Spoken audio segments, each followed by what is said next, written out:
everybody. Hit that like, hit that subscribe, comment down below. Let me know what you think about this video. So we're going to discuss what happened today, which was a whole bunch of nothing.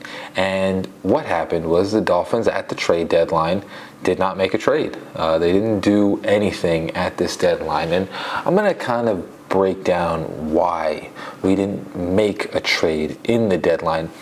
Actually, if you think about it, we did make a trade not at the deadline, but we did make a trade. We traded for Chase Claypool, which is going to be one of the reasons why I talk about this and what was the reasoning behind not going for anybody.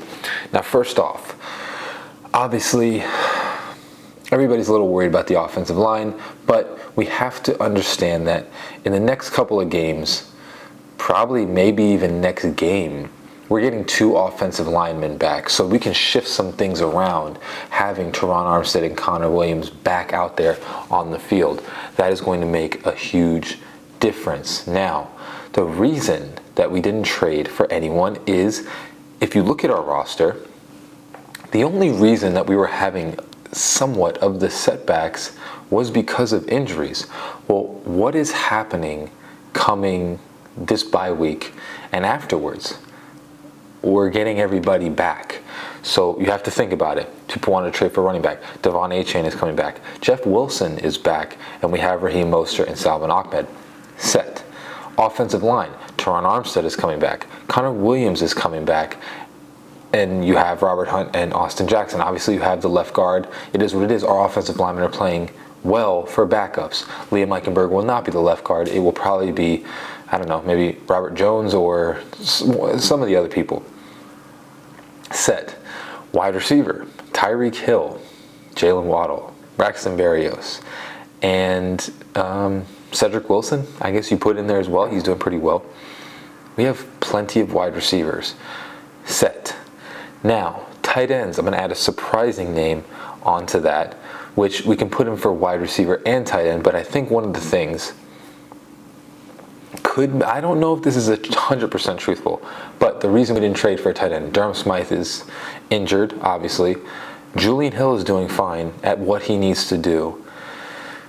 I think maybe, just maybe, Chase Claypool possibly, I don't know if this is 100%, maybe take some tight end snaps. Think about this. He's 6'4", runs a 4.4, great hands, and can block very well. I mean, that kind of sounds like a tight end to me if you put on some more weight. He's 240. You just put on like maybe 20 more pounds, 10 more pounds of muscle. That sounds like a tight end. That sounds like an extremely athletic tight end. I don't know if this is going to be the case. He could still play wide receiver and maybe take some snaps. I mean, heck, Tyreek Hill is lining up in that H-back position kind of like a tight end. He could be doing the same with Chase Claypool. Like I said, I have this kind of weird feeling that we are going to put Chase Claypool in a lot of tight end situations until Durham Smythe comes back. I think it'll confuse the defense, and I think there's a reason why we traded for Chase Claypool. It's not just to be, the third wide receiver. I think we're going to move him all around the field. Mike McDaniel is very good at moving his gadgets. Now, most of the players that we have are short, 5'10", 5'9". All of those types of sizes. Chase Claypool is the first one that we have that is like 6'4". Durham Smythe and all of our tight ends are like that, but they are not as athletic. They can't do the same things that Chase Claypool can. So I think having Chase Claypool, he's going to be moved all around the field. You're going to find ways to get him open, and Tyreek Hill and Jalen Waddle will be the receivers. But I think Chase Claypool is going to be a gadget type of player. He's going to be the guy that lines up at tight end. He lines up everywhere. So it's going to make a huge difference. So all of those things were set. Think about this. Safety. Bro, Javon Holland, stud. And then on top of that, listen, our free safety, man, the Joker, he's balling right now. I mean, he's doing really, really good. I'm talking about Deshaun Elliott, if you didn't know. Deshaun Elliott is doing fantastic at that strong safety position. We don't need another safety. He's fine. I mean, in the absence of Javon Holland, he was excellent last game. And he's been excellent. It was a clear difference in our defense when we didn't have him out there, a.k.a. the Buffalo Bills game. It was a clear difference. When he wasn't out there, the difference that it made on this team. We were a completely different team. The tackling was just so low. So, safeties, check. Corners. Jalen Ramsey has just come back. Xavier Howard is coming back. Nick Needham just came back. Set.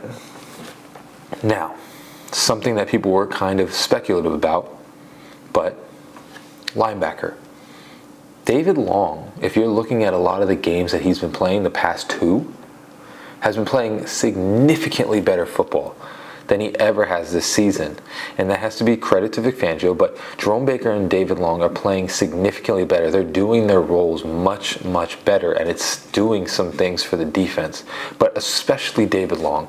He's starting to fly around the field. He's starting to get it. It just looks like he just kind of like, things were puzzling, and then he just got it. And now he just seems to be playing like we all thought that he was going to play on this team. We all thought he was going to be the underrated gem. And he's starting to play like that. He's starting to play like the guy.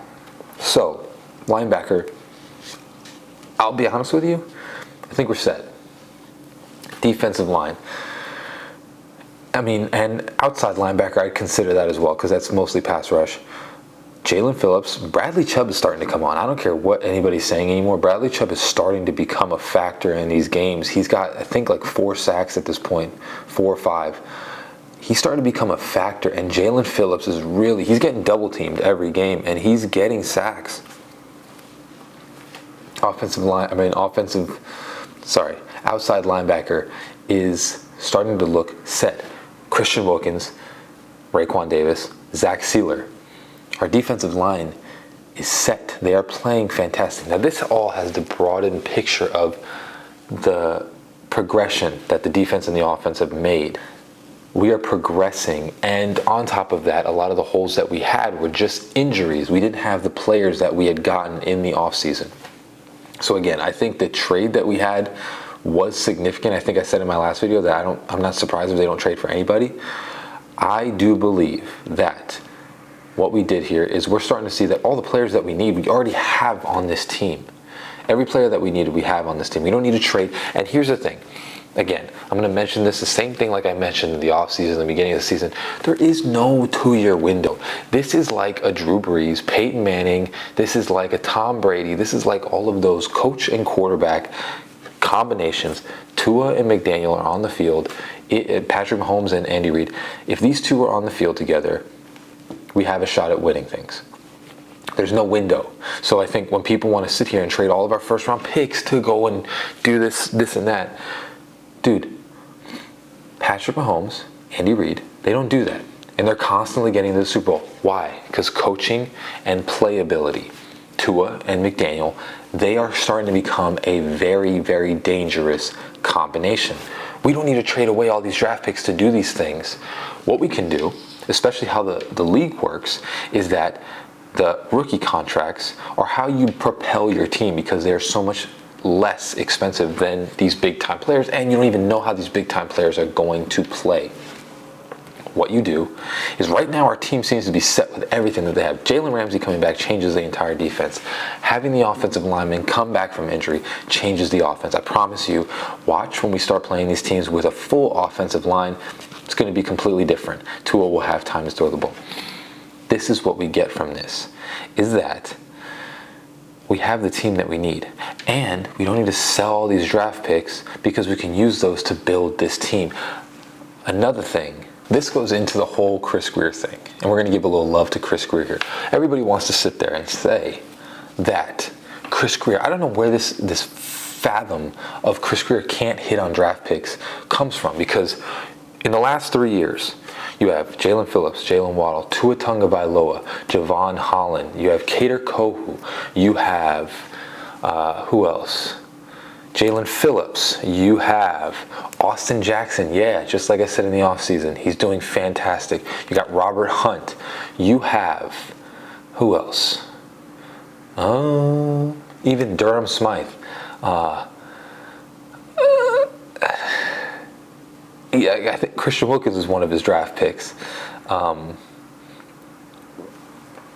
Yeah, so These draft picks are hitting. He's hitting on a lot of draft picks. These guys are becoming studs in the NFL. This whole fathom, unrealistic, hypothetical, whatever people are coming up with that he doesn't hit on draft picks, so far a big percentage of them are hitting. So keep those draft picks and you let this guy pick some more studly players that will develop on this team and become better. Think of it, you have a first and a second coming up this year. Can't we get ourselves a linebacker and an offensive lineman? You want to say he doesn't hit on draft picks? Robert Hunt, Austin Jackson, both are hits. Noah Benagane was a definite Brian Flores decision. Sucked. You know what I'm saying? But the ones that he picked, Robert Hunt and Austin Jackson, the first rounder that is playing like a first rounder right now, they're great. Liam Eichenberg, it is what it is. You're not going to hit on everything. But for the most part, the percentage that Chris Grier is hitting on, we need those draft picks because he's going to pick more studly players. We're going to get a linebacker this offseason in the draft. I promise you that. We're going to get a linebacker. It's just what he's going to do. Jerome Baker, we're going to offload his contract, and we're going to go get a linebacker in the draft, whether it be the first or the second round. We don't need to give away these picks. That's what I think people think of like right now. Let's go trade for, I don't even know who people wanted to trade for, like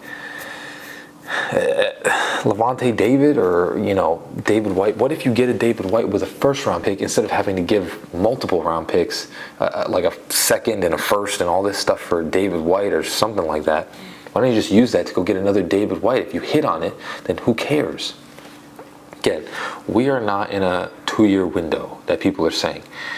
The way that Chris Grier manages contracts and drafts players, we are going to be a divisional stud for a very long time.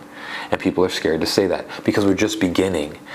We are not the Rams. We are becoming like the Chiefs. That is what we are becoming, and we are in the beginning stages of this. This was what we were supposed to be. This is the time frame that it was supposed to be like this, and it literally played out perfectly for what they wanted. Yes, eventually players are going to move on. That's why you have a Cam Smith. That's why you have a Jalen Waddle, because these players take their places of those players, and we move forward without any hiccups. This is the reason why we did not trade for any players. We didn't need to. Our team is coming together so smoothly. All the injuries are starting to recover, and we're getting all of our players back. We didn't need to trade for anybody because we have everyone right now, and people are undermining the coaching. We have the coaches to make all these players as good as they possibly can, and the players are as good as we need them to be. We are fine. We made the trade. Chase Claypool is going to be very significantly implemented into this offense after the bye week, and you're going to see the one trade that we did make, it's going to pay off this year. So that's all I wanted to say. As always, guys, hope you have a great rest of your day. Fins up, baby. Praise God, love God, peace.